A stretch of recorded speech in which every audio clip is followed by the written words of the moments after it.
Tennis, Carlos Alcaraz entretient le flou sur sa présence à Roland-Garros. Dans un mois débutera le Grand Chelem parisien, dont Europe 1 est la radio officielle. Carlos Alcaraz va-t-il fouler la terre battue parisienne, défendre son titre? L'Espagnol souffre d'une douleur au poignet et ne veut prendre aucun risque. Bonsoir Cyril de la Morinerie. Bonsoir Pierre. Et il vient d'ailleurs de déclarer forfait pour le tournoi de Madrid qui vient tout juste de commencer. Oui, Carlos Alcaraz s'est blessé au poignet il y a quelques jours lors du tournoi de Barcelone. L'Espagnol aux 7 titres du Grand Chelem ne dispute pas cette semaine le tournoi de Madrid. Carlos Alcaraz laisse désormais planer le doute sur sa présence à Paris car le double vainqueur de Roland-Garros souffre d'une blessure sérieuse, confirme le consultant tennis d'Europe 1, Cédric Pioline.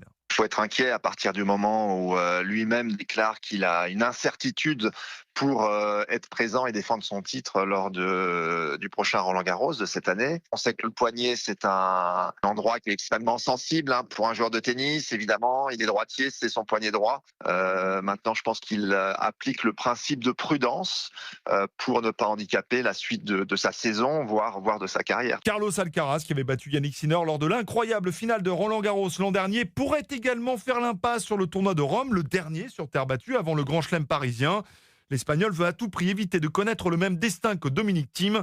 Le joueur de tennis autrichien a été contraint de mettre un terme à sa carrière après avoir été victime d'une déchirure des ligaments du poignet droit. Merci Cyril de la Morinerie.